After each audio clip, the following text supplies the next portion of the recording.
วกกัน เตรียมตัวบวชมื้ออื่นหัดห่มผ้าให้มันเป็นเด้อไปเรื่อยๆนั่นแหละห่มผ้าไปเรื่อยๆมันหน่อยนักหน่อยหนาเด้อคนสิกล้าบวชนี่มันบ่แม่นธรรมดาเด้ก็สิเปรียบแต่ว่าคนบวชเปรียบเทียบคือเขาง่วนี่คนบ่บวชซ้ำขนง่วเด้เนาะมันแม่นธรรมดาเด้คนที่มันเสียสละตัวเองออกเสียสละการเบียดเบียนเสียสละการบ่ฆ่าสัตว์ตัดชีวิตนะเสียสละการบ่ไปลักไปปล้นไปจี้เสียสละการบ่ไปแย่งผัวแย่งเมียไผอีกเสียสละการบ่ไปขี้ตัวให้ผู้ใดเสียชีวิตและทรัพย์สินเสียสละการบ่ไปม่อมเมามึนเมาหรือไปกินเครื่องดองของมึนเมาขาดสติแล้วอาจจะทำลายได้เบิดทุกอย่างนี่เรียกว่ามหาทานอันยิ่งใหญ่อยู่เลยนี่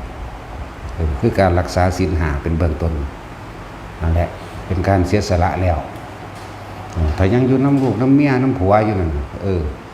เดี๋ยวกับไปหาปูหาปลามาเห็นบ่ล่ะ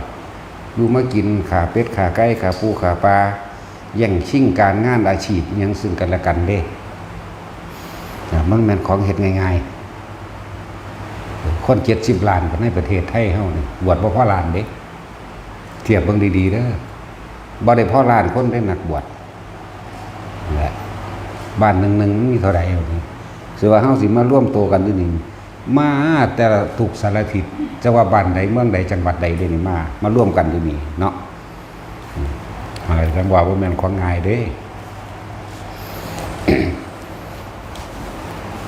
อีกอย่างหนึ่งก็คือเฮาเห็นไพ่ในวัฏสงสารเห็นไพ่สารพัดไพ่ในการเกิดเป็นทุกข์เกิดมากก็ต้องหิวต้องร้อนต้องหนาวต้องเจ็บต้องปวดต้องป่วยพัดพากอยากสิ่งที่รักอยากได้สิ่งใดเราบ่ได้เป็นทุกข์สุดท้ายก็ต้องมาตายนี่เพราะว่าเห็นไพ่ในวัฏสงสารอันนี้อันนึงเห็นไพ่ในวัฏสงสารอันยาวไกลเกิดมาแล้วเดี๋ยวก็เจอเรียกว่าธรณีไพ่อันเกิดจากแผ่นดินถล่มวัฏไพ่อันเกิดจากลมพายุหมุนสามารถทำให้บ้านเมืองฉิบหายและคนตายได้ล่มสลาตันอุทกภัยน้ำท่วมจันละ อสุนิบาตไพ่อันเกิดจากฝ่าพาทุพพิขันตระไพ่อันเกิดจากความอดอยากและแห้งแล้งสัทธันตระไพ่อันเกิดจากสงครามโลคันตระไพ่อันเกิดจากโรคระบาดนั่นแหละเบิ่งดูมันจากไพ่เลย7 ไพ่เลยเด่นสารพัดไพ่ในการเกิดนี่คิดถึงสารพัดไพ่อันกว้างไกลยาวไกลอันที่มันจีมีอยู่แล้วในวัฏฏะอันนี้ในวัฏฏะสงสารมีอยู่แล้วในความเป็นว่ายตายเกิดหรืออย่างนึงเขาเห็นต้นเหตุผลกรรมหมายถึงว่ากรรมบางอย่างที่เฮาเฮ็ดไว้แล้วถ้าเฮาบ่พ้นหรืออย่างน้อยๆเฮาก็ต้องได้โสดาบันขึ้นไปเฮาต้องได้ลงไปรับเด้การที่สิพ้นจากแม้นสิบ่บรรลุก็สร้างเด้อแต่เฮาเห็น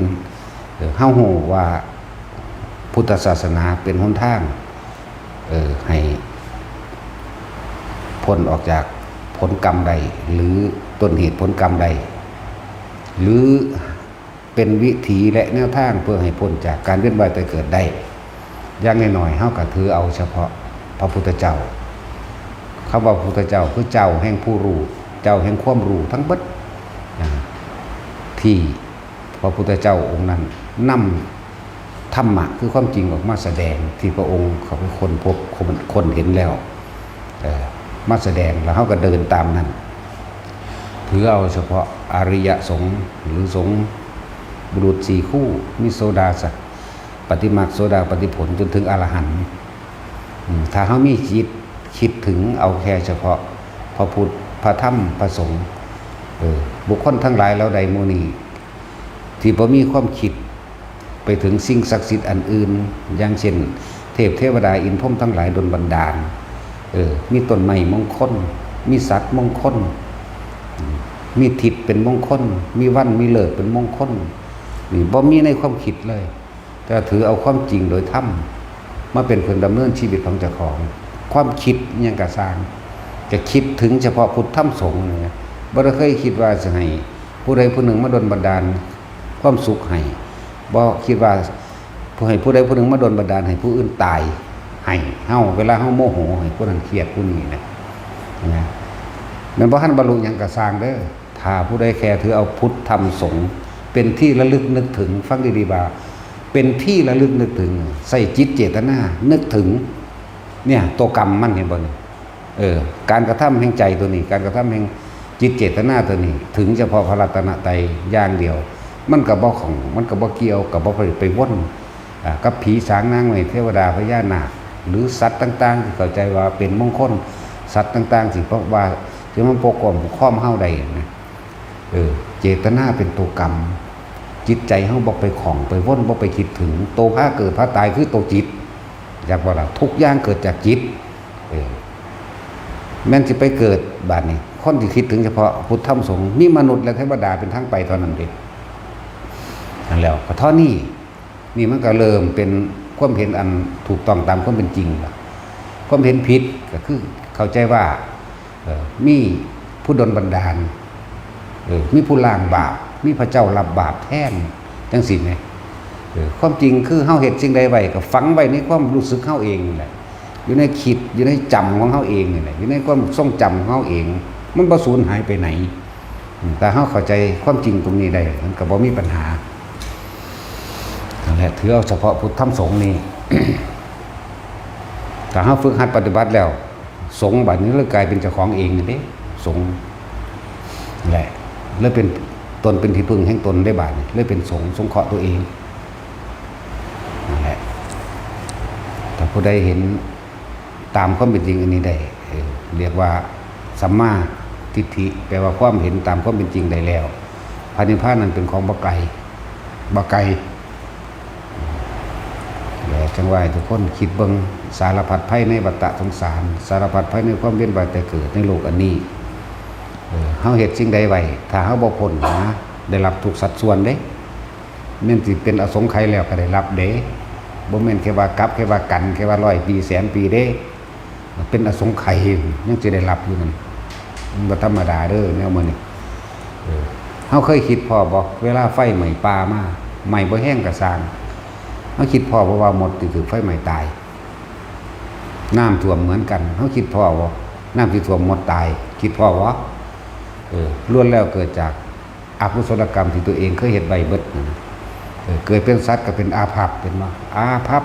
ไฟไหม้เล็กน้อยนึงก็ตายแล้วงาไม้ตกใส่จังซี่ก็ตายแล้วนั่นแล้วล้วนแล้วก็เกิดจากอกุศลกรรมที่ตะโกงเฮ็ดไว้เด้นั่นแหละสารพัดภัยในการเกิดเฮาบ่ได้เว้าแค่ว่าเป็นมนุษย์เด้นี่เว้าแม้กระทั่งสัตว์เลี้ยงต่างๆมีอิสระบ่มีนั่นแหละตัวเองเคยบังคับเขาก็บังคับคืนทำงานอย่างหนักแล้วถือขายกินพร้อมตัวเองเคยเฮ็ดไว้ทั้งนั้นพวกค้ามนุษย์เห็นบ่พวกค้ามนุษย์เด่นไปทั้งสั้นแหละมันไปเกิดกลายเป็นสัตว์ที่บ่มีหยังสู่คนใดเด้ตะกี้หมายถึงตอนมันเป็นคนมันใช้อำนาจบังคับข่มเหงหลายอย่างที่เฮ็ดไปสุดท้ายมาตัวเองหนีบ่พ้นกฎแห่งกรรมยุติธรรมเสมอกฎหมายเฮ็ดหยังบ่ได้ก็สร้างกฎแห่งกรรมนั่นแหละสิตามท่านเองจะสิไปลี้หนีอยู่ทางใดบ่มีทางพ้นใดดอกนานอกจากนิพพานพ้นใดกับตัวนี้องคุลิมานกับฆ่าคนมาเท่าใดก็พ้นใดเป็นอรหันต์ใดสันตติอมาตย์ฆ่าหลายก็องคุลิมานอีกแม่จรคาตฆ่าครึ่งนึงเอาเนี่ยพระเจ้าจึงพ้นได้นี่มันมีมองให้พ้นอยู่ แล้วจังว่าแต่เฮาคิดถึงทุกเพศภัยต่างๆที่เฮาสิได้หลับไปในไปข้างหน้านี่เป็นหยังเฮาคือว่าน้อมเข้ามาพิจารณาจิตใจของเจ้าของเองคนเฮาบ่ได้ทุกข์อีหยังมากหรอกนะทุกข์นำความคิดนี่แหละ มันเป็นทุกข์น้ำมันอื่นดอกมันบ่ล่ะทุกข์น้ำความคิดเด้ที่มีฤทธิ์มากที่สุดก็คือความคิดของเจ้าของเองเด้นั่นแหละวิธีเพิ่นก็บอกให้เด้ที่แรกให้หยุดความคิดให้มันเป็นซะก่อนสมถะคือการรู้ลมหายใจนี่แหละการทรงฌานหรือเริ่มฌานนี่แหละทำให้จิตว่างให้เห็นความว่างให้เห็นความหยุดการคิดซะก่อนวิปัสสนาทำให้ว่างจากจิตว่างจากความคิดว่างจากความเห็นได้บัดนี้เนี่ยวิธีมันมีอยู่บ่ได้ยากเป็นวิธีที่เราต้องเฮ็ดเอาเองบ่มีไผบังคับได้ซ้ำตัวเองต้องบังคับตัวเองได้แม่นบ่ล่ะสั้นแล้วมีผู้ใดบังคับมาอยู่บ่คนมาปฏิบัติภาวนาอยู่นี่มีอยู่บ่มีแต่มาเอาเองบ่ได้นี่เพราะว่าหยังเห็นทุกข์ในเรื่องร่างกายเจ้าของเห็นทุกข์ในความคิดจิตใจของเจ้าของเองเห็นทุกข์ในรูปกับนามในตัวเองนั่นแหละเห็นความบ่จีรังอย่างยืดในกายเห็นความบ่เที่ยงแท้แน่นอนในความคิดเฮ็ดจังได๋สิหนีออกจากความคิดอันนี้ได้เฮ็ดได้หนีออกจากวัฏฏะสงสารอันนี้ได้วัฏฏะคือความหมุนเวียนเปลี่ยนไปสงสารกับมาจากคำว่าสังขารนั่นแหละสงสารก็เลยจักว่าล่ะหนีออกจากความเห็นหนีออกจากความคิดและหนีออกจากความหมุนวนในความคิดคนเฮาสิเป็นไปตามความคิดจักว่าล่ะเฮ็ดไปตามความคิดพูดไปตามความคิดแล้วต้องหนีออกจากความคิดอันนี้นั่นแหละมันแค่เปลี่ยนรูปเป็นร่างซื่อๆได้ร่างกายอันนี้ว่าเวลาเฮาคิดโกรธเกลียดแค้นหวังทำลายผู้ใดผู้หนึ่งให้ชิบหายแต่เฮาตายในอารมณ์นั้นน้ำความคิดนั่นเด้นรกเลยนี่ไหมก็ฮู้อยู่ปานนี้แหละสิพยายามเป็นหยังกับมันพยายามจะฆ่าเขาเห็นหยังเนาะคือว่าต้องพยายามฆ่าเลยมันสั่นตัวจากอยู่ตัวอีหยังก็บอกมันเป็นปกติอยู่แล้วเรื่องจังซี่นั่นแหละฆ่าความโลภเจ้าของนั่นแหละฆ่าความคิดเจ้าของนั่นแหละฆ่าตัวนี้ตายแล้วบ่ได้กลับมาตายมาเกิดมาอีกเด้อล่ะเนาะเห็นว่าสั่นนั่นแหละฆ่าเจ้าของนั่นน่ะจักว่าล่ะฆ่าคนไปบ่บุญบ่ไหวคนก็มาจากความคิดก็มาจากคนอันนี้เฮาเว้าเด่นจำว่าคนซื่อๆเด้ที่จริงคือสัตว์แม่นบ่ล่ะสัตว์ทั้งเบิดเลยครับบ่เว้นไว้เฉพาะพระอรหันต์จังบ่แม่นสัตว์เพราะเป็นสัตว์ของพระโสดาบันอยู่จังได75%นั่นมีความเป็นสัตว์ผู้ยังมีอารมณ์ที่ยังคล่องอยู่ในรูปในรสในกลิ่นในเสียงนี่คล่องอยู่เห็นบ่นี่ความเป็นสัตว์ของพระสกิทาคามี 50% ก็มีอารมณ์คล่องอยู่ในรูปรสกลิ่นเสียงคือเก่านั่นแหละความเป็นสัตว์ของอนาคามี 25% พระอรหันต์เบิดความเป็นสัตว์บ่เป็นหยังใดๆทั้งสิ้นเห็นมั้ยแต่ฮู้อยู่ก็เฮ็ดเอาตัวนี่ล่ะตอนเฮายังหาอยู่หากินอยู่นั่นคิดพออยู่เวลาหมดแดงกัดศูนย์ให้มันเอาตีนถูกันอยู่ว่าซั่นเนาะคิดพอบ่เคยเห็นว่าจังซั่นแล้วหมดแดงกัดตีนมือรูปลงซื่อมันก็ตายแล้วเด้นั่นว่าล่ะเอามือรูปเอาตีนถูกันบ่ว่าหมดแดงบ่ว่าหมดดำเมื่อใดมันขึ้นโตเฮารูปปัดออกมันก็ตายแข้งขาหักขาขาดไปนั่นแหละอกุศลกรรมที่ตัวเองเฮ็ดไว้ทั้งเบิดนั่นแหละตะกี้เฮาเฮ็ดมันบัดนี้มันเฮ็ดเฮาเห็นบ่เฮ็ดกันไปเฮ็ดกันมาอยู่นี่เด้บางที่พวกหนึ่งเขาก่อไฟไฟมดแดงมันอยู่หั่นอยู่นี่เนาะก็เอาน้ำร้อนไปเทลงในหูลวกมันนั่นแหละก็เฮ็ดบ่ล่ะก็จังซี่แล้วเห็นบ่นี่ล้วนแล้วตั้งแต่เจ้าของเคยเฮ็ดแบบนั้นไว้พวกมันก็เคยเฮ็ดกับเฮาไว้นี่แหละมันหมุนกันอยู่จังซี่เด้ล่ะบางที่มดแดงขึ้นเจาะปิ้งปลาปิ้งกบปิ้งไก่เนาะเอาไปเคาะใส่ไฟเอาไปเคาะใส่พื้นปูนหรือเคาะใส่อันสังกะสีห่อนๆไหม้ตายนี่แหละเอิ้นว่ากรรมคือยุติธรรมที่สุดคือกฎแห่งกรรมนี่บ่พ้นบ่เฮาเคยคิดถึงบ่เอาแนวนี่เอาแต่ความก็เคยถึกใหม่มาจังซั่นแล้วคือกันเด้ถึกใหม่ถึกเคาะลงในเตาไฟถือเขาน้ำร้อนลวกมาแล้วเว้ยถ้าสิเว้าตามพระพุทธเจ้าที่เขาปาดข้อเฮานี่เลือดของเฮามันหลายยิ่งกว่าแม่น้ำในทะเลทั้ง4เคยคิดพ่อบ่แน่ทั้ง4ทะเลทั้ง4บ่แม่นทะเลมีเตโรเนียมเด้บ่แม่นอ่าวไทยเด้ น้ำทั้งหมดโลกที่หนึ่งในชมพูทวีปโลกที่สองอุตรกุรุทวีปโลกที่สามปุเพวิหทวีปโลกที่สี่อมอนมันสี่โลกในชมพูทวีปเท่ากันไหมมากยิ่งกว่าน้ำทะเลในมหาสมุทรทั้งสี่เพิ่นบ่ได้แม่นมหาสมุทรประเทศไทยในโลกอันนี้เด้หมายถึงทั้งสี่โลกเลยนั่นแล้วทั้งสั้นแล้วเฮาก็เคยฆ่าเขาแบบนั้นเหมือนกันเขาก็เคยฆ่าเฮาแบบนั้นเหมือนกันคิดพ่อว่าแล้วแน่นสิบ่แม่นว่าตาเป็นคนเด้ที่เว้ามาบางทีก็เป็นงัวเป็นควายเนาะบางทีก็เป็นหมาเป็นหมดแดงหมดดำเป็นกังกิ้งกือเป็นไส้เดือนเป็นหนอนเป็นฉีตะแคเป็นให้เป็นเห็บหมาเป็นมัดเป็นเม่นแม่ว่าล่ะเป็นเสือเป็นกระต่ายบางชาติก็เป็นเสืออะไรกัดกินกระต่ายอาฆาตแค้นกันจากกระต่ายกลายมาเป็นเสืออะไรกัดกินกระต่ายขึ้นหมุนอยู่จังซี่เด้ล่ะหลายพวกดอกถ้าสิเว้าอันเรื่องนิทานธรรมบทขากันไปขากันมาถึง7ชาติมาล่ะจังซั่นแล้วนี่แหละเอิ้นว่าสารพัดภัยนี่การเกิดพร้อมสารพัดภัยในความคิดเจ้าของเองนั่นแหละพวกไปหาไส้เบ็ดกบบัดเนาะตีหัวป้วมเหยียดแอบลงเห็นบ่ล่ะพาท้องหน้าอกมันดึงเอาใส่นั่นนี่ออกพวกขาไก่ปาดข้อไก่ห้องอยู่ออกคือเนาะแต่ของก็เคยเป็นไก่คือเขาปาดมาไปแห้งเราเฮาก็เคยปาดมันคือกันแม่นบ่แล้วจังซั่นแล้วเป็นนกจังซี่เคยขานกบ่เคยยิงนกบ่จักสิตาจุ้ยเด้บ่เคยติเคยซื้อมาขาบ่ เคยซื้อมาจากตลาดให้ผู้อื่นขาบ่ก็นั่นราคาจักบ่ล่ะมันสั้นตัวนี่แหละกรรมต่อกันเป็นทอดๆจังซี่ล่ะเคยขางัวขาควายบ่ว่าบ่มันบ่เคยซื้อมาขาบ่เคยสั่งเขาบ่เคยสั่งให้เขาขาหมูบ่เคยสั่งเขาขาไก่บ่นั่นแหละขาทั้งสั้นแล้วเขาก็สั่งผู้อื่นขาเฮามาคือกันเฮาก็เคยสั่งเขานี่แล้วได้รับทุกสัดส่วนเด้อเคยไปแง่ไข่มดแดงปะ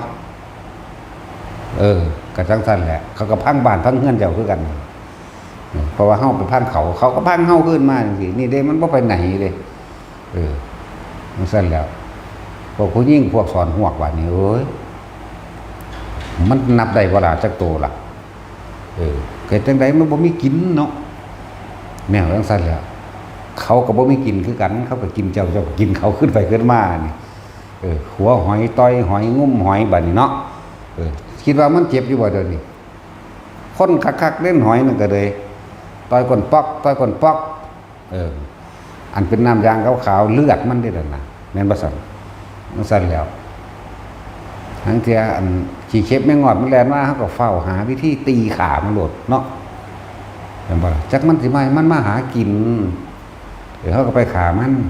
บัดนี้กราบกายกันไปกันมาขากันไปขากันมานี่แหละมันตันแล้วเวลาไฟใหม่มาคิดว่าใหม่น้ำงาใหม่แห่งพวกเล่นพวกไล่ในหันมีเท่าไหร่เอาเจ้าของก็เคยไปเล่นไปไล่มาคือกันเฮาเคยจูดปลาบัดเปลี่ยนมามันก็จูดปลาคือกันน้ำท่วมมองหันมื้อนี้หมุนไปตามน้ำใส่ไก่เล็กๆน้อยมีเบิดเด้จังซั่นแหละอันนี้คือให้มองเห็นว่าถ้ากูบ่พ้นกูต้องไปเป็นแนวนี้เด้เข้าใจบ่ล่ะฉะนั้นจึงต้องจำเป็นต้องควบคุมอารมณ์ให้ดีต้องควบคุมอารมณ์ให้เป็นเว้าแนวเฮาสิไปรับสิไปเป็นนี่แหมเนาะบัดนี้เว้าวิธีสิหยุดมันนี่มันน้อยๆมันง่ายๆได้บัดนี้ลมหายใจนี่ทรงชาตินี่นึงไปเนี่ยให้มันหยุดนิ่งลองเบิ่งสักก่อนความคิดนี่หยุดความคิดถึงได้สักก้อนเรียกว่าสมถะทำให้จิตว่างวิปัสสนาทำให้ว่างจากจิตบัดนี้นิ่งแล้วคักๆแล้วมันก็เห็นความนั้นแลนไปเองออกมาเนี่ยมันอยู่แค่นี้เองได้บาดบางสิพ้นไหมเนาะ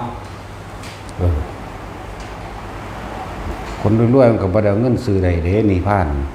มันต้องเฮ็ดเอาเองนี่ ฉะนั้นบ่ต้องน้อยใจว่าคนรวยมหาศาลนั่นน่ะกับคนทุกข์มหาศาลคือกัน มหาทุกขตะกับมหาเศรษฐีนี่เอาปฏิบัติธรรมได้เหมือนกันกับสำเร็จมรรคผลนิพพานเสมอกันเด้บ่ได้ว่าคนรวยสิปฏิบัติได้เด้ถ้ามันบ่ปฏิบัติก็บ่ได้คือกันนั่นแหละเหมือนกันนี่คือความเสมอภาคนี่คือธรรมนี่คือความจริงที่ทุกคนนำไปปฏิบัติได้เหมือนกันบ่ได้ว่าเจ้าสิจนที่สุดเป็นมหาทุกขตะหรือในระหว่างท่ามกลางหรือรวยที่สุดถ้าคนปฏิบัติธรรมใดปฏิบัติได้เหมือนกันถ้าบ่ได้ก็บ่ได้เหมือนกันไหมมีความยุติธรรมของคำว่าธรรมไหมนี่คือความจริงไหมเป็นเลือกผู้หญิงผู้ชายอีกได้บ่เนี่ยได้เสมอกันแน่ต่างคนต่างมีจิตใจเหมือนกันแน่ควบคุมจิตใจหนึ่งได้บ่เนี่ยนะวะทั้งสั้นแล้ว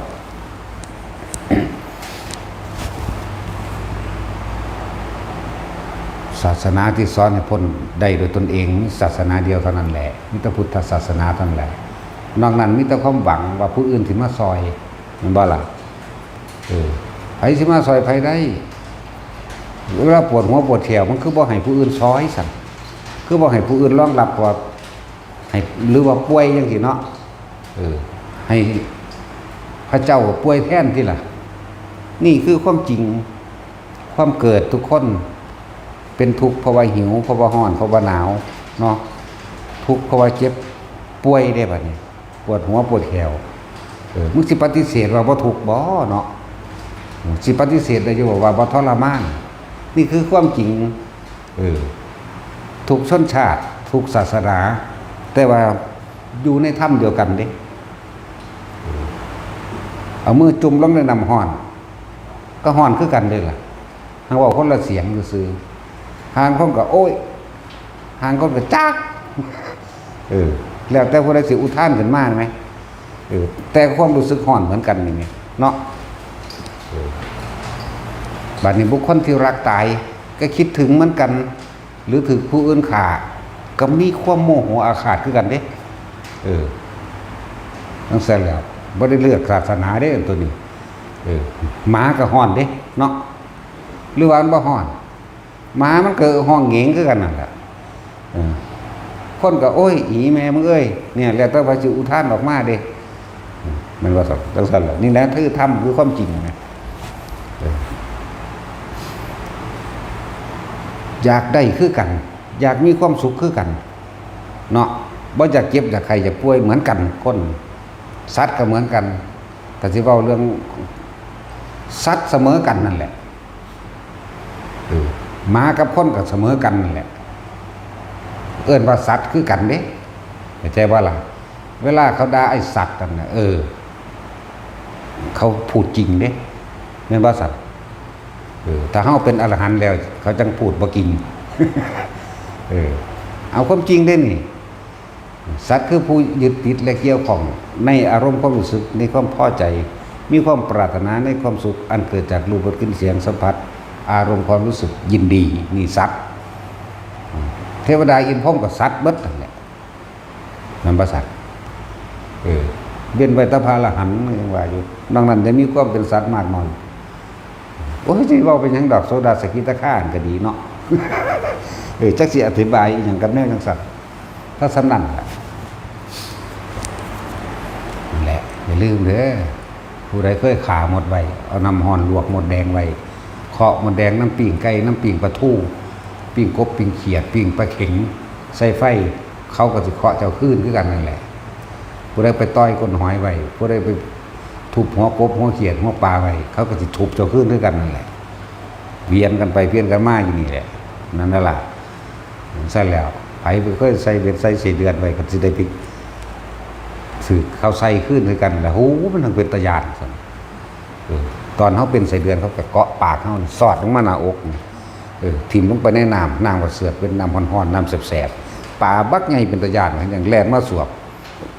มันดิ้นหนีลูกดักเห็นบ่ล่ะเขาก็สวบกึบเก็บปวดตาย1 ชีวิตว้ายตกนรกว่านี่มันหูจักบ่ดอกเด้ตาย1 ชีวิตก็เฮ็ดอีกตาย2 ชีวิต3 ชีวิตนี่พรึบเดียวนั่นโอ้ยบ่แห้งพรึบเดียวมันจักสาดได้แล้วนะ หนึ่งชีวิตก็ซากนั่นแหละจักว่าบัดนี้เป็นเขียดบัดนี้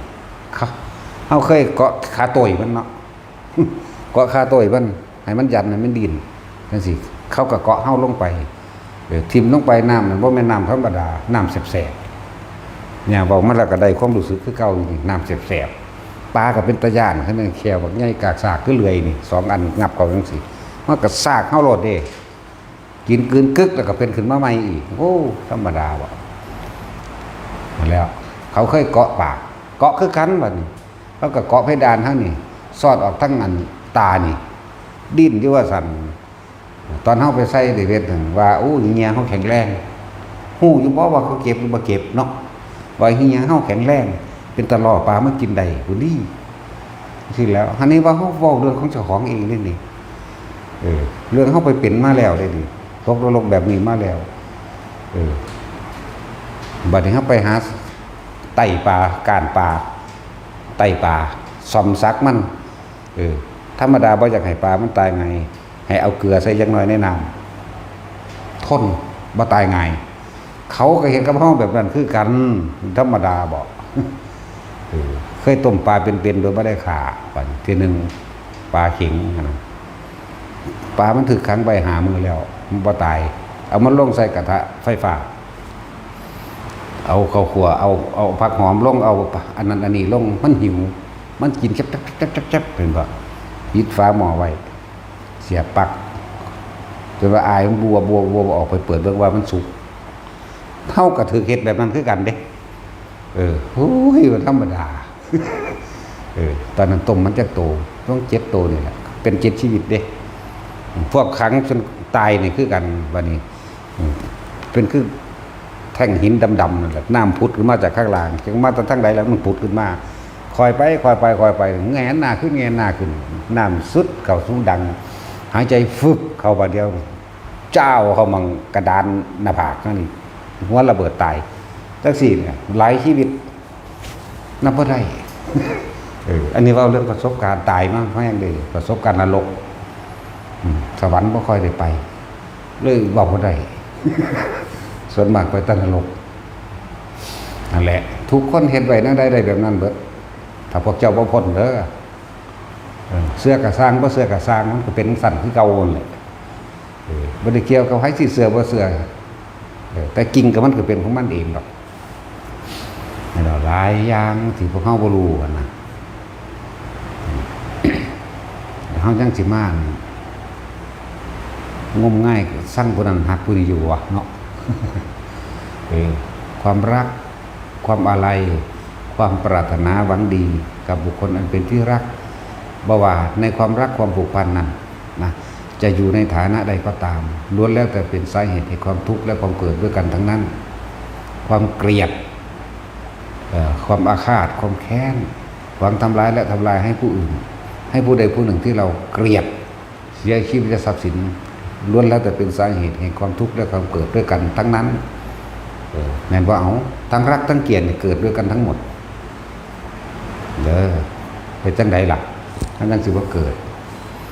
ก็ต้องบ่หักไผตัวเนาะ เพราะความรักมันมาคู่ความเกลียดเลยแล้วความเกลียดมันก็มาจากความรักจังซั่นแหละความรักความอะไรให้เฮ็ดให้สัตว์ทั้งหลายเวียนว่ายตายเกิดมากที่สุดเนาะที่จังเว้าแล้วพวกเจ้าเด็ดเดียวแท้นบ่พวกเจ้าอุ้มลูกน้อยอยู่8-9 เดือนนี่พอดีข้านตุกๆตักๆไปนี่เนาะเข้าไปปีนึงก็ย่างเขาโยกแค่เยะกิ่งพุ่นจริงพี่อุ้มมันมาใส่นั่นไว้ก็ตีนมันมาใส่ข้างกัดตีนมันอมตีนมันใหญ่ไปน้ำขามันอีนิ่งสวงมันเนาะเอามันก็เอามือมันหยุมปากหยุมนั่นหยุมนี่มันบ่ตบก็เอาว่าตบเอาเองเนาะ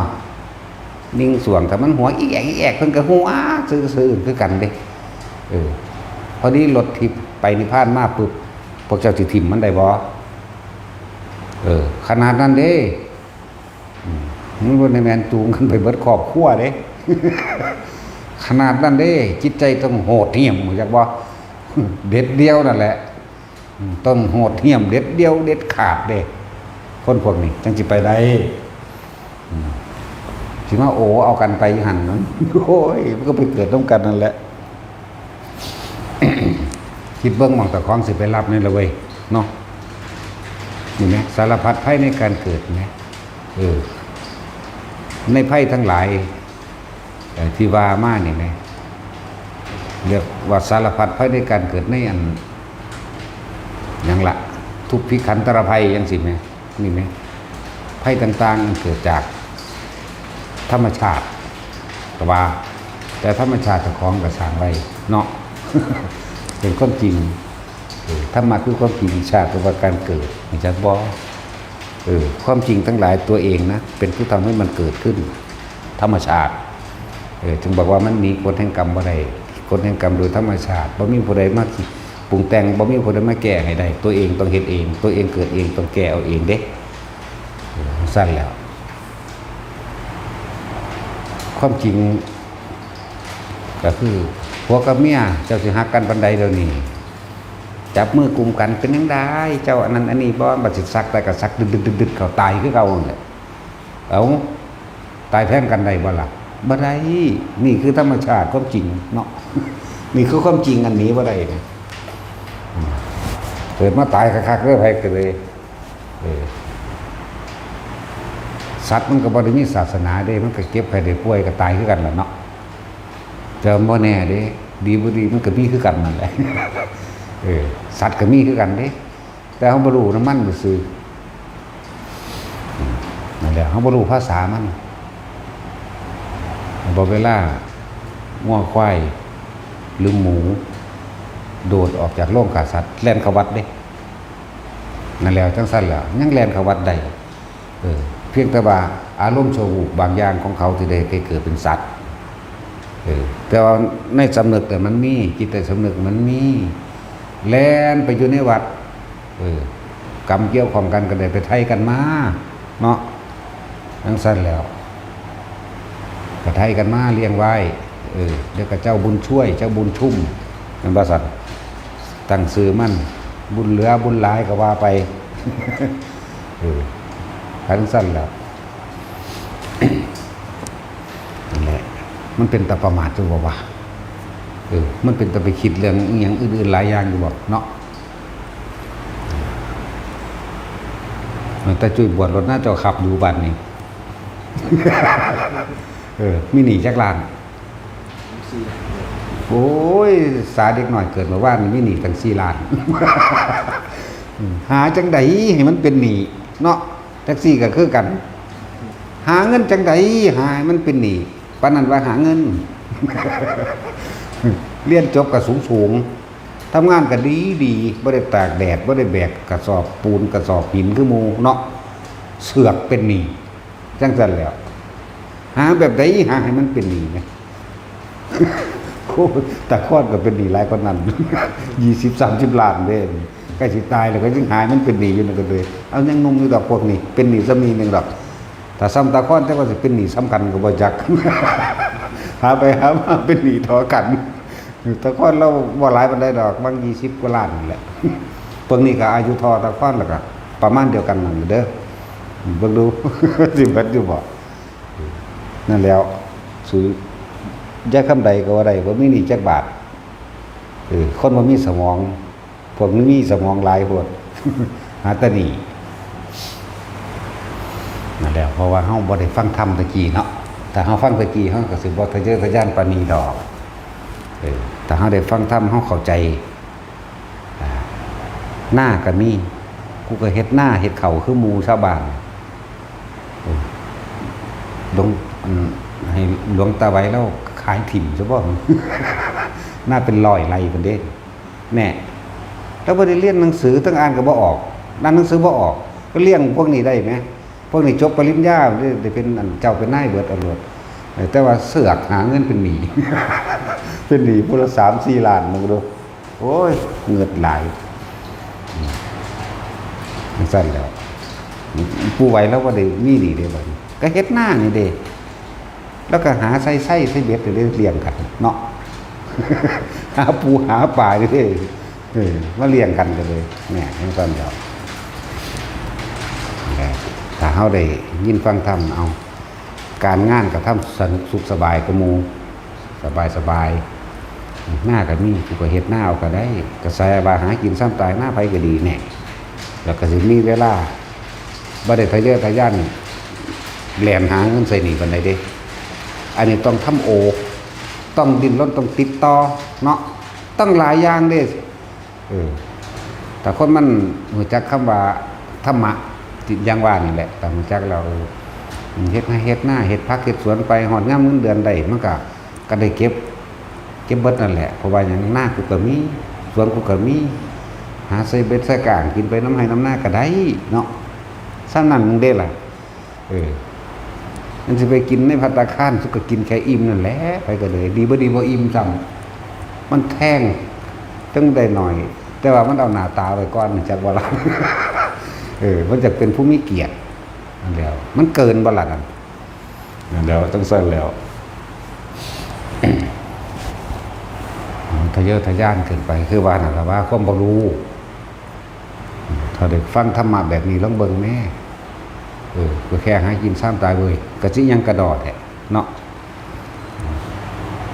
ตำแก้วใส่พริกตำบักหุ่งหอยเก็บเอาผักกฐินน้ำริมหัวมากินมันก็แล้วอยู่เลยล่ะอิ่มคือกันเด้ล่ะเฮ็ดปลาแดกบองไว้บ่ายเข้าใส่ปลาแดกกินวับมันก็อิ่มคือกันย่างกินไปน้ำทางทั้งเลี้ยงงูเลี้ยงควายไปพร้อมก็อิ่มพวกสิไปนั่งตึกสูง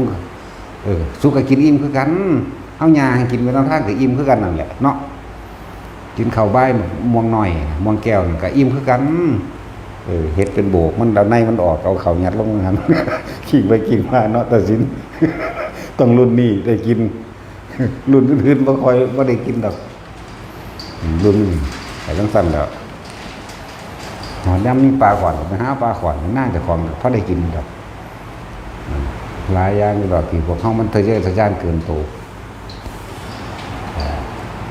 แล้วผู้ใดได้ฟังธรรมอันนี้แล้วครับระลึกนึกเอาเด้อว่ากูกับพ่ออยู่พ่อกินแล้วล่ะเว้ยให้หน้ากูก็มีกลับบ้านกลับมาพัฒนาบ้านเกิดตัวเองหลายๆอย่างที่เฮาสิได้ระลึกนึกถึงสำนึกถึงบุญคุณของปู่ย่าตายายของพ่อของแม่ของลุงป้าอาอาวของวัดของว่าศาสนาพากันมาพัฒนาวัตถุขึ้นมาจักนิดจักหน่อยก็ได้ดอกแต่ความพัฒนาจริงๆต้องพัฒนาที่จิตใจเด้ความเจริญต้องเจริญที่จิตใจเด้ศาสนาคือจิตใจของคนเด้บ่ได้แม่นเรื่องวัตถุเด้หลายคนเล่งศาสนาเป็นโบสถ์เป็นศาลาบ่แม่นเด้อหลายคนเล่งว่าต้องเป็นพระจังเอิ้นว่าศาสนาพุทธจังซี่มันบ่แม่นเด้การกระทำคำเว้าคือความคิดจิตใจของเฮาเองในศาสนาความเจริญความพัฒนาสูงสุดก็คือเมตตามีความรักความหวังดีต่อกันกรุณากับซอยเหลือกันมุทิตากับยินดีรวมกันนั่นนี่ไปว่างคิดเป็นกลางคืออุเบกขาบ่ลำเอียงบ่นั่นบ่นี่ก็ว่าไปก็แต่คนหูจักมัชฌิมาแล้วมันบ่ยากเด้ว่างคิดเป็นกลางแค่หาอยู่หากินไปสร้างตาย ตายคือเขานั่นแหละว่าอยู่ดีกินบ่ดีก็เลยเนาะอยู่ดีกินบ่ดีก็ตายซ้ำเก่านั่นแหละมันสิไปไสวะมันมีเหลือจะคนหน้านี่เขาสิทำหน้าถูกที่สุดเลยพยากรณ์ถูกมากๆเลยทุกคนเกิดมาตายเนาะยังสั่นแต่ตัวเขาเองน่ะตายอยู่ทุกมืออยู่แล้วตายอยู่ทุกมือไม่ได้คิดได้ว่าสิบ่ตายอยู่หรือตายมันมีความหมายจักอย่างเสมอกันเหตุจังใดสิละใส่ร่างกายอันนี้ให้มันเป็นประโยชน์ต่อทั้งมนุษย์และอมนุษย์คนละสัตว์ใดมีอยู่เท่านี้นึงเดียวนี้ตายยังได้ก็ยินดีบ่ตายก็ยินดีเป็นสัตว์มันมีสำนีหนึ่งเลยมันไม่ได้มีอย่างอีกเลยเบิ่งว่าไปกับพ่อสำนันล่ะเราคิดเบิ่งรวยกับป่วยเด้อไผก็ดีรวยกับป่วยก็ร้อนก็หนาวก็หิวเนาะมีเงินพันล้านแสนล้านก็ซื้อความป่วยบ่ได้เด้ป่วยคือเก่าซื้อให้ผู้นั้นผู้นี้มาป่วยแทนกูแน่ก็บ่ได้เนาะนี่เป็นความจริงไหมเพราะว่าพระเจ้ารับให้ก็คือบ่ให้พระเจ้าป่วยแทนเลยเนาะแม่ว่าซั่นพอพิสูจน์อีหยังบ่ได้ก็เสื้องมง่ายไปเนาะแม่นบ่ล่ะ ความเสื่อกับความจริงมันคนละอย่างกันคือว่าเราไม่มีสมองเสียงสั่นดีนั่นแล้วถ้าสิอยากพัฒนาประเทศชาตินะต้องเสริมพุทธศาสนาเท่านั้นนอกนั้นเขาเข้าใจว่ามีพระเจ้าบันดลบันดาลนั่นว่าสันสิดลบันดาลอีหยังใดกินข้าวก็ย่างไปกินเองอยู่คือบ่ดลบันดาลมันอิ่มโลดพระเจ้าดลบันดาลกูอิ่มข้าวแน่ตักน้ำให้กูกินแน่บ่มีทางมีแต่ย่างไปตักกินเองกูป่วยดลบันดาลให้หายป่วยแน่บ่มีทางไปหาหมอเขาก็ยาพาราให้กินเป็นยังได้ก็ง่วงนอนกับไปในกราบวิธีนั้นถึงมีอย่างเด็กนั่นแหละความรู้สึกเจ็บปวดเจ็บใจสมมุติว่าเคยถูกข่มเหงรังแกมาตั้ง10 ปีที่แล้วคิดไปย่ำใดมันก็โมโหขึ้นย่ำนั้นคือบ่ให้พระเจ้าดลบันดาลเนาะให้เศร้าโมโหไหมอันนี้ไหมพระสันเสวาบอกเหมือนกันแหละกับว่าคนที่มีแค่ทะเบียนบ้านสัญลักษณ์ตัวเองเป็นอัตลักษณะตัวเองว่าเป็นศาสนาพุทธก็ไปถือผีสางนางไม้กันเดียวกันแหละครับพวกถือเทวานิยมพระเจ้านะอันเดียวกันคักๆเล่นก็บ่ต่างจากถือพญานาคบ่ต่างจากถือผีแถนผีแม่นผีฝ่าผีตานี่เนาะอันเดียวกันที่นั่นมันสั้นแล้วคือว่าเขาโดนบันดาลนี่เศร้านะครับพระอินทร์ก็โดนบันดาลบ่ได้เด้จักว่าล่ะเนี่ยตะกี้ว่าพระพรหมเนาะพระพรหมสร้างโลกพวกศาสนามันนี่เกิดที่หลังเบิดนั่นแหละอันเกิดก่อนมันคือศาสนาพระพรหมเทวานิยมมาก่อนอยู่แล้วพวกพราหมณ์ทั้งหลายถือพรหมพราหมณ์ทั้งหลายถือว่าตัวเองบริสุทธิ์จังสันจังสีบริสุทธิ์หาแม่มึงบอกยังขาปูขาปลาขาสัตว์กินอยู่แม่นว่าสันยังหลักปนกี้ขากันอยู่ว่าเจ้าของนั่นเป็นเกิดจากพรหมเป็นผู้บริสุทธิ์นั่นเห็นบ่อันพวกเรานี่แต่งขึ้นมาข่มเหงกันเบิดนั่นแหละแต่งขึ้นมาเพื่อสิข่มเหงผู้อื่นนั่นแหละนั่นแหละคือความหลงผิดพระพุทธเจ้าอุบัติขึ้นมาแล้วมันเป็นตนาเสียดายเด้อพวกเฮาถ้าเฮาบ่ใส่ใจในคำสอนเพิ่นจริงๆแล้วก็เฮ็ดนำนานๆเกิดที่หนึ่งเด้ว่ามันเกิดง่ายปานนั้นเด้ในสมัยที่พระพุทธเจ้าเสด็จลงจากดาวดึงส์แสนโกฏโลกธาตุมองเห็นพุทธเจ้าทั้งเบิดนี่เมื่อนั้นเป็นเมื่อที่โลกของนรกนั่นโลกมนุษย์นี่เทวโลกนี่มองเห็นกันเบิดแล้วก็เทวดาทั้งหลายอีกอื่นแสนโกฏโลกธาตุสามารถได้เห็นกันคนที่บ่ปรารถนาเป็นพระพุทธเจ้าบอกบ่มีจักคนแม้ที่สุดแม้กระทั่งมดแดงเห็นนี่ก็ปรารถนาเป็นพระพุทธเจ้าเห็นความอัศจรรย์เห็นความยิ่งใหญ่แต่ว่าใน90 ล้านโกฏอันนั้นล้านโกฏฟังดีสิสำเร็จได้เพียงหนึ่งก็ยังยากมันบ่ธรรมดาเด้นั่นแหละเฮามาเห็นแล้วเฮาสิปล่อยคุณค่าอันนี้หนีหายไปเห็นหยังเนาะแต่ที่เฮาเว้าหน่อยเด้90 แสนโกฏเด้นี่เฮาบอกใหม่เว้าตามนี่โลด90 แสนล้านโกฏสิเสียทำได้1หรือ2นี่อู้ยยังยากจังว่าว่าท่านสิว่าอสงไขยบ่อสงไขยคิดเบิ่งแน่พระพุทธโคดมเอาให้ยังพอดีนี่20 40 80เบิ่งดูนั่นน่ะจังซั่นตัวนับบ่ได้เด้ไม่อาจสามารถรวมกันได้เด้นั่นน่ะคำว่าอสงไขยบ่อาจสามารถเอามาร่วมนับได้นับบ่ได้แปลว่าไม่นั่นแหละสงไขยนั่นคือสงเคราะห์ไม่อาจสามารถเข้ามารวมแล้วก็นับได้บ่อาจสามารถนับได้หรืออื่นว่าสงไขยเสร็จแล้วปรารถนาบักลายครับมดแดงคนทั้งไฟใหม่ถิ่มทั้งหลายแล้วบาดนี้เนาะแม่นบ่ซั่นบางที่เขาก็จูดปลาไฟใหม่ตายไปศูนย์ให้คนไปลงนรกไปศูนย์ให้คนลงนรกไปแม่นบ่เป็นมดแดงมดดำมดหยังแน่แหละถูกไฟไหม้ปลามาถ้าลังเทือเขาก็บ่ได้ตั้งใจว่าสิเหยียบเขาแล่นหยอกกันตึ้งแต่เขาก็ไปเหยียบมดดำมดแดงตายนั่นแหละกรรมเจ้าได้รับเห็นบ่เขาบ่ฮู้เมื่อซ้ำว่าเขาไปเหยียบมันตายเนาะนั่นแหละเอาโทษกับใครบ่ได้ได้บัดนี้เพราะว่าเขาบ่มีเจตนาเรียกว่าล่ะเอาโทษบ่ได้เด้กรรมที่บ่ได้เจตนาก็สิลืมเด้อว่ามันบ่ให้ผลให้คือเก่าพวกเจ้าเคยเหยียบน้ำบ่นี่ผู้ใดตั้งใจเหยียบน้ำบ่ บ่มีมันก็เหยียบกันนั่นแหละกรรมมันเกิดจากบ่ได้เจตนาเรียกว่าหาโจทย์บ่ได้จักว่าล่ะหาครูอริบ่ได้เพราะเจ้าของไปเหยียบเองที่ไหนได้เคยเฮ็ดไว้แตะเก่าก่อนยังสั่นคือพระอรหันต์บางองค์เพิ่นตายงัวส้นก็สิไปเอาผิดหยังกับงัวเนาะ นั่นสั่นแล้วบางองค์ถึงยิ่งตายก็สิไปเอาผิดกับหยังกับลูกปืนจังว่าทางใดเขาบ่ได้เจตนาบางองค์ถึงรถทับตายเขาบ่ได้เจตนาอันนั้นแหละคือสิ่งที่ตัวเองเคยทำเอาไว้เหมือนกันเด้นั่นแหละบ่มีคู่กรณีเด้เนาะ บางองค์ก็ถือกันยังด่าหุ่นโลนมาแต่ทั้งเทิงใส่หัวตายซ้ำก็มีเด้นี่เขาว่าได้เจตนาบ่มีคู่กรณีนี่คือกรรมที่เคยเห็นไว้เอาพระโมคคัลลามีฤทธิ์หลายคือกันตัวก็จังถือเขาขาตายเนาะ อย่างสั้นแล้วหลายองค์ก็ได้ล่ะพระโคติกาก็ยังปาดคอเจ้าของเอง ตายแล้วก็บริวารที่เคยทำมารวมกันเห็นบ่ขนาดบรรลุแล้วบริวารที่เคยเห็นมารวมกันถึง500ขาเจ้าของตายจ้างผู้อื่นขาอย่างสั้นแล้วต้องจ้างผู้อื่นขาแล้วต้องขาเอาเองมันหลายนั่นแล้วนั่นแหละจึงบอกว่าขนาดบรรลุแล้วก็ยังเป็นภิกษุยังเป็นโรคเลื่อนที่เขามาเทศดูนั่นนะฟังธรรมบัดสุดท้ายก่อนตายเป็นอรหันต์ภิกษุโรคเลื่อนนะแพ้ผู้พ้องสว่างใดดอกชื่ออะไรจะบอกสุปพุทธะมีอีกผู้หนึ่งก็มีอยู่มีอีกผู้หนึ่ง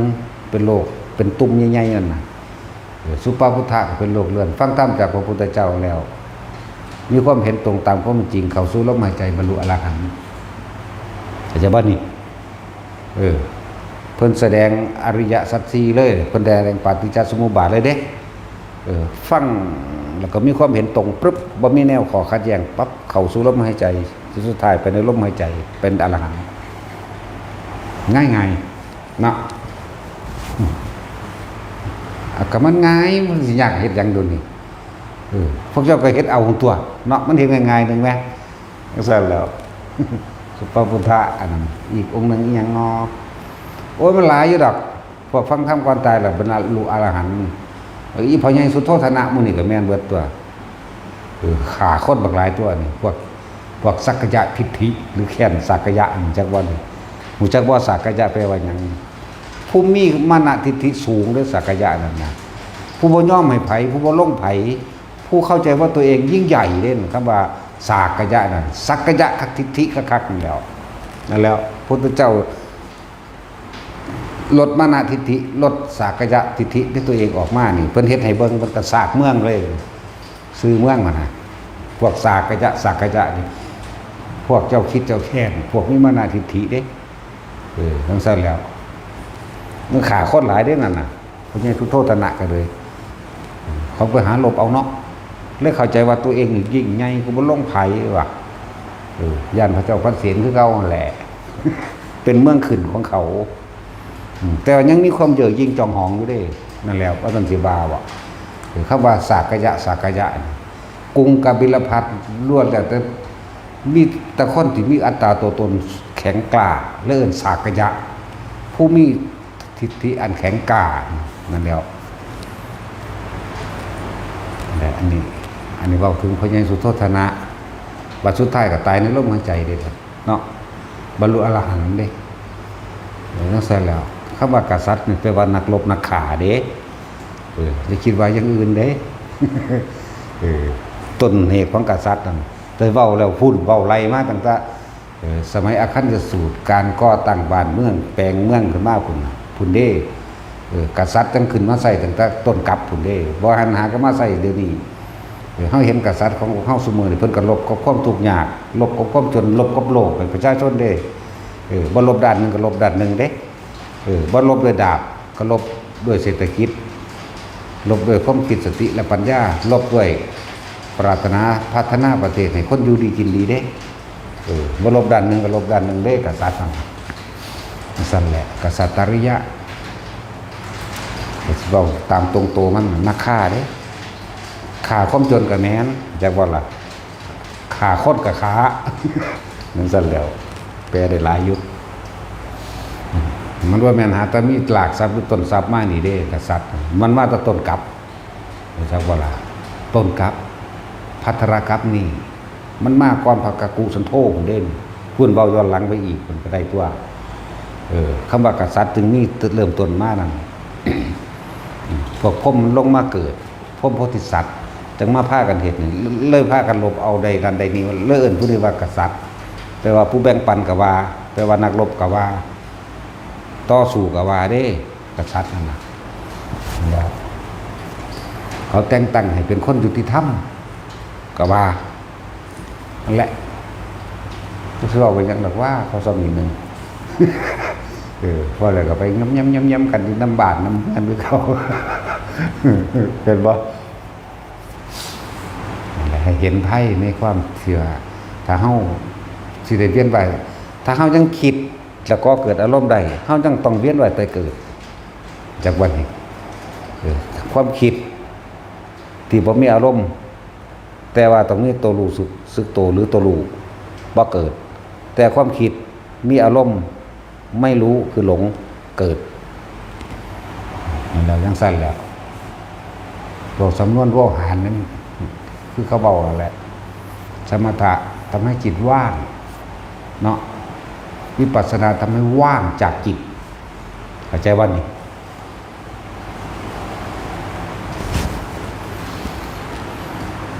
เวลาจิตมันว่างเองโดยอัตโนมัติก็มีคือเฮานอนหลับบ่ฝันนั่นแหละเข้าใจว่าละบาดนี้สั้นแล้ว ความหยุดคิดได้ก็ว่าหยุดคิดได้มี3แบบเด้เนาะโดยธรรมชาติคือการนอนหลับบ่ฝันเข้าใจว่านี่แต่ฝันยังคิดคือความคิดยังนอนหลับนั่นแหละจิตของคนนอนหลับอยู่ไสถ้ามันฝันอยู่ไสมันก็อยู่หั่นแหละนั่นแล้วถ้ามันบ่ฝันมันก็ตกภวังค์เข้าอยู่ภพระหว่างกลางสิเป็นกามภพรูปภพอรูปภพยังบ่รู้เข้าใจบ่นี่แต่กับการเข้าฌานนั่นแหละ3ระบบที่4คือพระอรหันต์นี่เป็นสกอนจังว่าอันนี้เขาก็บ่ได้เป็นเขาก็ต้องอธิบายฟังซื่อแกจำเพิ่นมาเว้าอันนี้สั้นแล้วอันที่4คือการหยุดคิดปรุงแต่งแสวงหาในความอยากได้ก็จะเป็นคิดอยู่แต่ว่างจากสิ่งที่คิดเด้เนาะพวกเจ้าต้องมีความรู้สึกตัวเด้อคิดอยู่แต่ยังรู้สึกตัวนั่นแหละว่างจากความคิดจะว่าว่างจากจิตยังสั้นเลยแน่มันง่ายๆเรื่องเว้ามานี่เนาะบอกคือเว้าเล่นเอาหัวนี่เด้ก็มันเป็นเรื่องจริงจากก็เว้าเล่นตัวเนาะ ของทุกอย่างในโลกนี่บ่มีของจริงจักอย่างมั้ยก็สิไปเว้ามันจริงจังขึงขังก็มันเห็นหยังเนาะซั่นแล้วนอกจากด่าคนเด้อจังขึงขัง โดยเฉพาะด่าตัดสินก็เล่าหูดอกมันต้องห้องใส่นะถ้าเว้าธรรมดาบ่ยินทั้งถ้าดึงสากเอาคนเด้ ธรรมดาบ่ดึงสากเอาเด้จังยินปานนั้นยังหาอยู่ โอ้ยอันถ้าแวบอีกทีมอเตอร์ไซค์บ่เซาเด้อบ่ได้ห้องใส่จักเม็ดเสี่ยวหางตาก็งวกบักแข้งโลดธรรมดาบ่เฮ้ยสำนักก็จะเบิ่งข้าวดาบมันยังเหี่ยวใส่บอลอยู่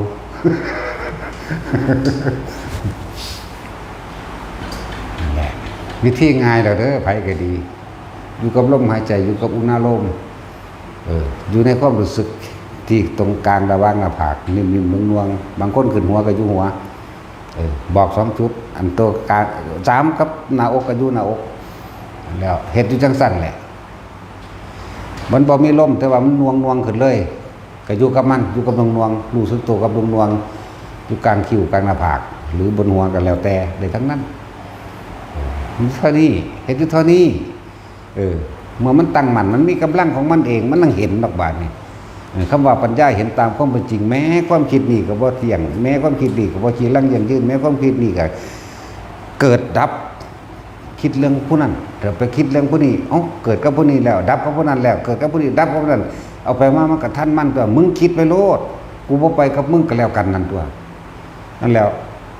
มันเป็นบาทเป็นฐานของปัญญาเด้สมาธิจิตตั้งมั่นเรียกว่าหลัก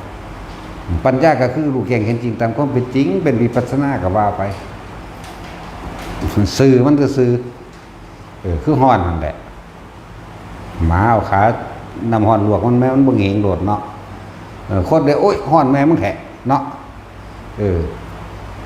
ถ้าตุดก็ว้ายเลยแหละแม่นว่าสัตว์ตุดแต่ผู้หญิงก็กีดกาขึ้นแม่มึงนี่เลยแหละผู้หญิงมันด่าเร็วหาลังคนพวกมักออกลูกอุ้ยลูกเลยแหละเนาะมันบ่ได้เคล็ดลับในข้อนออกลูกเลยพวกผู้หญิงเนี่ยปานนั้นว่าสิบ่เอาแต่12 คนออกลูกยังไงกูเค็ดกูหลาบห้องกูกากเด้อเนาะหัวปีไทยปีได้ผลจังซั่นเนาะแม่นว่าว่าไผละว่าปู่ย่าเจ้าของนี่แหละทั้งงานนี่ทั้งงานทั้งพอลูก12 คนเอ้าอันพวกเจ้าคือหีเขี้ยวแต่เอาบ่ได้เขี้ยวเพิ่นว่ามันบ่มียาคุมไม่แม่ย่าเฒ่าก็นั่นตัวลูก16คนนะเอาบ่มันออกปีละ3ผมบอกแต่จะกลัวตัวเอาแม่จะแพกโลหิตดีกักๆนี่แล้วลูก16 คนเนาะแต่ว่าออกทีละ3 คนเหมือนปีนึงหลายปานนี้หลวงปู่ทวดเฒ่าก็อายุสั้นๆนั่นเด้แสดงว่าต้องออกปีละ3บ่ได้อายุยืนเด้นั่นแหละค่อยเขี้ยวหลายก็เลยอายุเลยสั่นเป็นว่าผู้ใดแค่เห็นในรูปคนไทยน้ำกันเนาะแม่ย่าเฒ่าใส่สุดขาวหัวขาวๆพอปูเด่นน่ะระวันลูกเพิ่นมันบ่แบนเด่นเท่าก็ตายก่อนเนี่ยเนาะก่อนนี่หวานเพราะมันทะลึ่งอยู่แล้วจังซี่บ่ได้เกี่ยวถ้าเจ้าออกปีละ3 คนบุญบ่ขึ้นหลายแท้ก็จะกลัวด้วยคนมันทะลึ่งเลยก็จังซั่นแหละก็ตลกแต่เป็นเรื่องจริงเด้นี่อันเว้าเรื่องจริงเด้นี่คืออีพวกนี้บัวเฮาจังซี่แล้วก็ไล่มาเบิ่งที่ถ้าเพิ่นบ่มีเพิ่นบ่ได้ซื่อๆญี่ปุ่นนั่นมีคือกันเด้ญี่ปุ่นนั่นเพิ่นถึงบ่ได้เอาไปดอกนั่นแหละคิดออกแล้วบอกว่าในวิธีฝึกหัดปฏิบัติตัวเองมันง่ายๆนึงเด้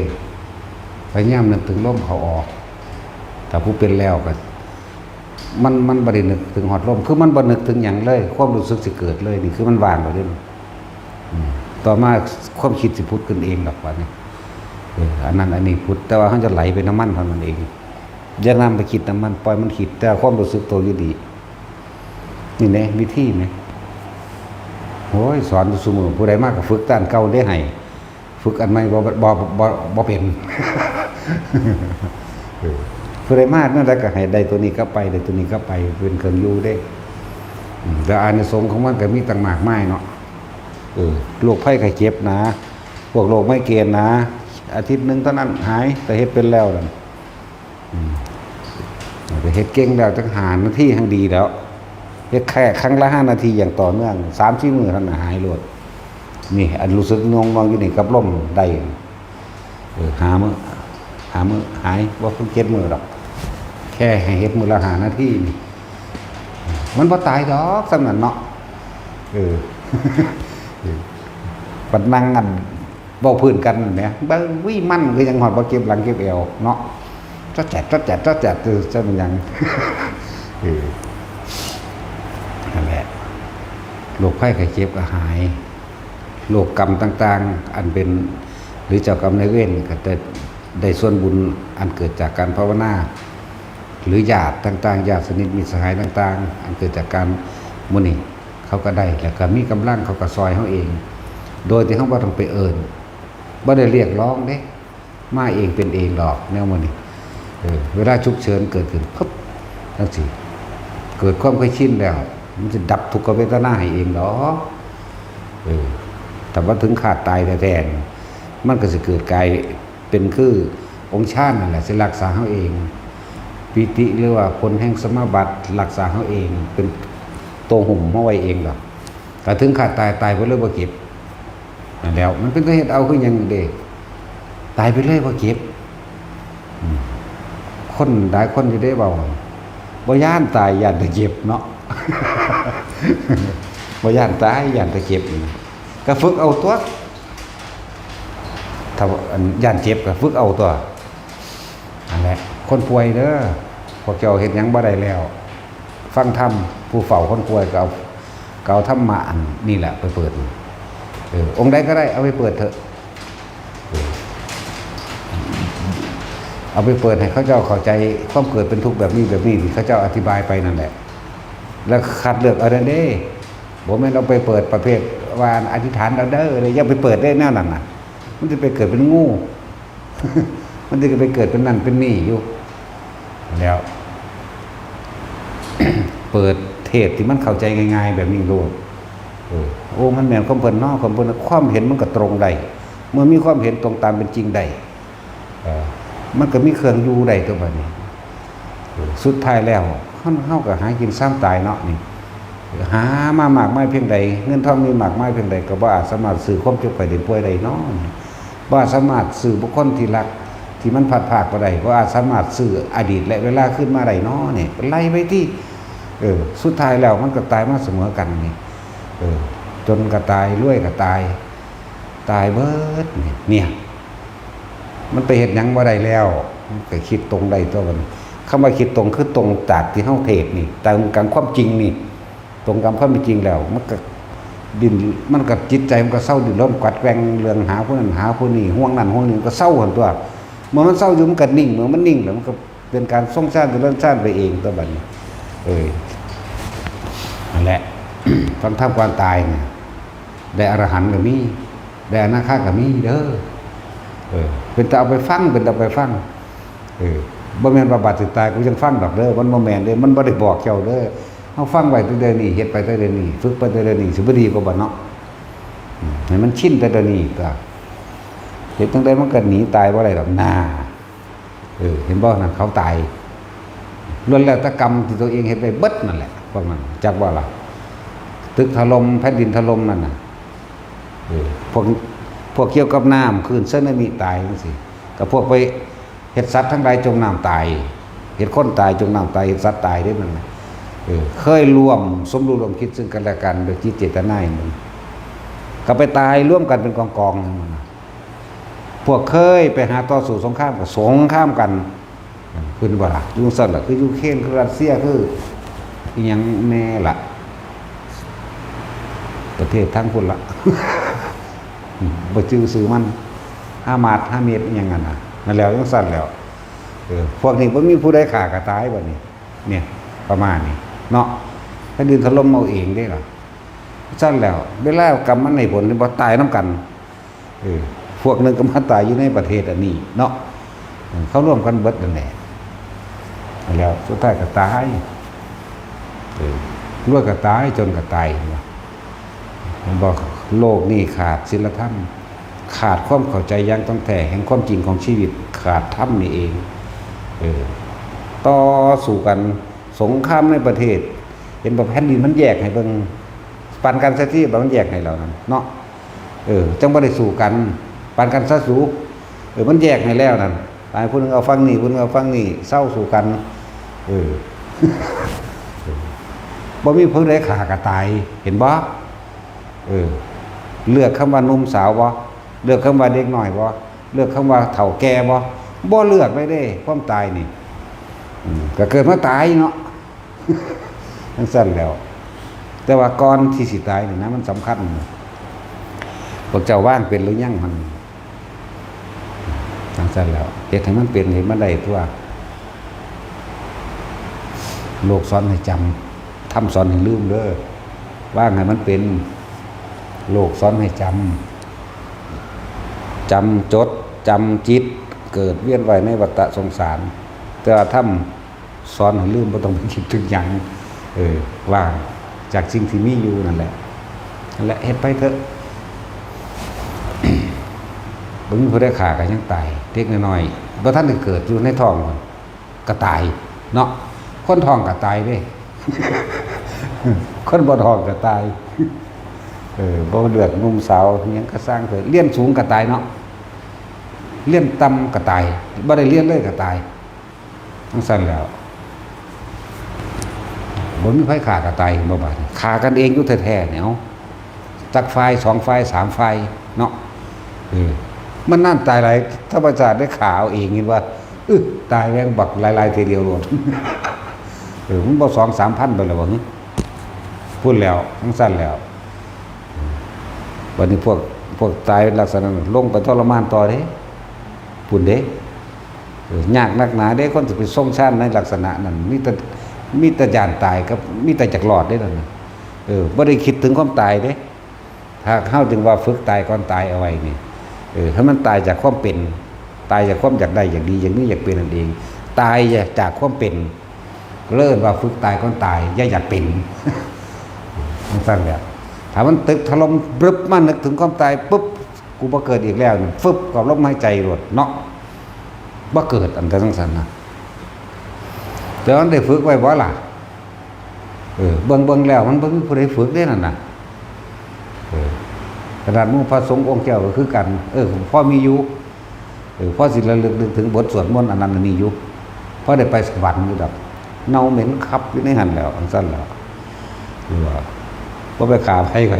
มันก็ขาวเองอยู่ธรรมชาติที่ล้วนแล้วแต่ว่าเป็นผลแห่งกรรมที่ตัวเองเคยเฮ็ดไว้พวกมื้อนี้ พวกดินถล่มทั้งหลายก็เคยเฮ็ดฝังคนทั้งเป็นทั้งดิบจากบันบ่ได้ว่าแต่ฝังคนอาจจะฝังสัตว์อย่างอื่นทำนะบ่ล่ะพวกนี้นั่นแหละเฮ็ดสิ่งใดๆสิ่งนั้นก็จังว่าอยู่พวกนั้นเคยฆ่ากันบ่กันพวกนึงใส่ระเบิดยิงกันเนาะที่แรกถือกันอยู่ที่เฮ็ดไปความหมายนี่ไปความอยากไงสดสัตว์กันเองได้บัดนี้ทั้งสั้นแล้วทุกศาสนาตายเบิดนั่นแหละ นี่คือธรรมะนี่บ่แม่นศาสนาแต่ว่านี่คือธรรมะนี่คือความจริงเดี๋ยวเฮานำออกมาเว้านี่แต่ว่าอาศัยอัตลักษณะว่าเป็นพุทธศาสนาเป็นผู้แสดงให้ฟังซื่อๆนั่นบ่ล่ะที่จริงมันบ่มีซะเลยซ้ำเด้เฮาว่าเนาะแต่สิเอาจริงๆแล้วบ่มีแต่มีแต่โดยธรรมแต่แสดงตัวออกมาเพื่อให้มันแยกออกว่านี่คือพงทรงศีลเป็นแบบนี้แต่งตัวแบบนี้การกระทำคำพูดแบบนี้นี่เป็นอัตลักษณะต่างหากแต่จริงๆมันบ่มีดอกเป็นแต่ฟังเข้าใจยากเนาะเข้าใจเยอะดอกคนพวกมาฟังดูๆนั่นพวกว่าฟังมันจังบ่รู้จักโคตรแมงยังดอกเนาะรู้จักสร้างแมงเด้ เป็นตัวสร้างได้ยังไงเด้บ่ได้สร้างจริงสิดังรอดบ่ได้เครียดหลายก็ผูกเขาตายเนาะมันบ่ผูกมันก็ตายอยู่ไง มันบ่ผูกมันก็ตายสั่นแหละว่าพวกเฮาเฮ็ดได้ก็ตายอยู่แล้วหรือจะสิตายมาเกิดนำกันอีกอยู่บ่เนาะต้องใจเด็ดเดียวขนาดนั้นเด้อเฮ็ดหยังเหมือนกันกับอุ้มลูกน้อยนั่นแหละเอามันมาอุ้มเล่นเอาตีนมันมาถูข้างถูหยังเนาะเอามือมันมาหยุมหัวหยุมปากกัดนิ้วมือมันกัดแขนมันใหญ่ๆๆๆดึงรูดยิงมันให้มันหัวเห็นบ่สั้นแล้วเอาผมไปเล่นแง่ดังมันบางนี่มันมั่งมันก็หัวใหญ่แยกมันก็หัวซื่อๆเนาะสั้นแล้วแลนตุตะฟังนั่นฟังนี่ลมมั่งลูกมั่งตบมือให้มันฟ้อนบัดนี้ให้มันตบมือเจ้าของก็ฟ้อนมันเบิ่งเด้เนาะ รถนิพพานมามันกล้าโดดขึ้นบ่บ่แม่นนิพพานธรรมดาเด้บัดนี้รถทิพย์แห่งนิพพานมาจอดหน้าปุ๊บเสือสิงโตหมีเสือเหลืองเสือดาวจระเข้งูเต็มตะอ้อมตะกินมันอยู่นี่แหมทิ่มได้บ่ล่ะเสือพวกนี้ก็หิวเนาะอันนั้นมันสิเป็นหลอกนี่เฮาอยู่2คนกับเด็กน้อยอันนั้นอันนี้เสือเหลืองเสือโครงเสือดาวตัวนี้ไฟใหม่ปลามาพร้อมฝุ่นดีธรรมดาบ่ไฟก็ใหม่อยู่ก็มาเนาะสัตว์แล้วนี่ก็สิหุ่มกินอีกกำลังหยอกลูกเจ้าของแงะๆอยู่นี่เนาะรถทิพย์มาปุ๊บเจ้าต้องทิ่มมันโดดขึ้นไปเลยได้ยังสิได้ขนาดนั้นเด้คนต้องใจเด็ดเดียวเด้คนพวกนี้ทำโหดเลยถ้าดีคักเนาะมันสั่นเพราะฉะนั้นที่ว่าต้องเด็ดเดียวที่สุดได้เห็นยังกระสาน พวกเจ้าสิกล้าบ่หั่นแหละซ่อมบางเงินมันสิกล้าบ่รู้แล้ว เอาตอนผู้ชายแท้ๆกันจักสิกล้าบ่กล้าเด้อีกาอีปลามันกล้าบ่มันก็ไปเกิดเป็นฉีกตึกมันตอนนั้นแหละดีบ่ดีเป็นแบคทีเรียในหูในหมูหูหนองหูเนาเป็นขี้มูกน้ำลายเนาะเป็นขี่มันในท้องแบคทีเรียเนี่ยสัตว์นี่มันอยากบอกนั่นแล้วสัตว์น้อยซ่องกล้องบางที่เสร็จแล้วคือจะไปเป็นใส่เดือนใส่เป็นกิ้งกือเป็นหมาพันพุดเดิ้ลพันนั่นพันนี่แล้วก็สิเป็นเด็กทั้งสั้นแล้วเอาผู้ชายแต่ตัดสินนี่เอากล้าจะบอกนั่นทีมได้บ่แล้วซาดดอกตาหลานอันเอาใส่ข้อไว้ไปกรีดยางพร้อมทั้งเว้าน้ำมันทั้งจับสั้นเบิ่งมันก็ดึงผมเพราะพันติกลิกทั้งเด็กแกดอยู่จังซี่แล้วจับดีๆเด้อถูกแล้วตั้งแต่กำมันไว้อยู่เด่นขนาดนั้นแล้วมันสั้นเลยต้องเด็ดเดียวที่สุดนั่นแหละจึงสิเป็นไปได้ต้องโซเป็นโซตายจังว่าอันโซเป็นนี่บ่ค่อยมีว่าก็โซตายโลดต้องโซตายนั่นแหละเหมือนพระวักพระวักกะลิเพิ่นมาบวชนำพระพุทธเจ้าเพิ่นบ่ได้บวชเพราะว่าเพิ่นสิมาปฏิบัติธรรมเด้บวชเพราะว่าสิได้นั่งเบิ่งพระพุทธเจ้าซื่อๆเด้โอ้ยอยู่ถึง3 ปีพุ่นเด้เบิ่งอยู่หั่นแล้วพระพุทธเจ้าก็ว่าแม่นสิย่างน้ำก้นหรือจับใช้ผลเรื่องกสร้างบ่ได้เห็นธรรมบ่มีความหมายมีประโยชน์หนีออกจากสำนักเดียวนี้นะเห็นบ่น้อยใหญ่พุทธเจ้าจะไปโดดเหวตายเนาะนั่นแหละโสตายจังว่าล่ะถ้าว่าได้เห็นพระพุทธเจ้าแล้วก็ชีวิตนี้บ่มีความหมายโดดดีกว่าโดดลงไปอยู่นั่นคือเขาตัดตายอยู่จังว่านี่นั่นแหละตัดสักยะทิฏฐินั่นแหละตัดตายแต่อ้วนเข้าใจแล้วว่านี้ประสาทคือว่าแบบว่าเนาะทั้งกินหลายทั้งประสาทพุ่งก็ออกบ่คืออีแห่งเด้อีแห่งบ่ออกกับประสาทคือกันอีจอยอีแห่งประสาทคือกันนั่นแหละมาแล้วนั่นเอิ้นว่าตัดสักยะทิฏฐิก็เลยพุทธเจ้าทรงพุทธญาณหรือพุทธนิมิตแสดงธรรมระหว่างทำกลางบรรลุอรหันต์องค์ชาติหุ่มใบลงพื้นยังปลอดภัยก็ทั้งสั้นแหละนั่นแหละคือตัดตายตัดสักยะทิฏฐิก็เลยนั่นแหละเอาสัมปทาน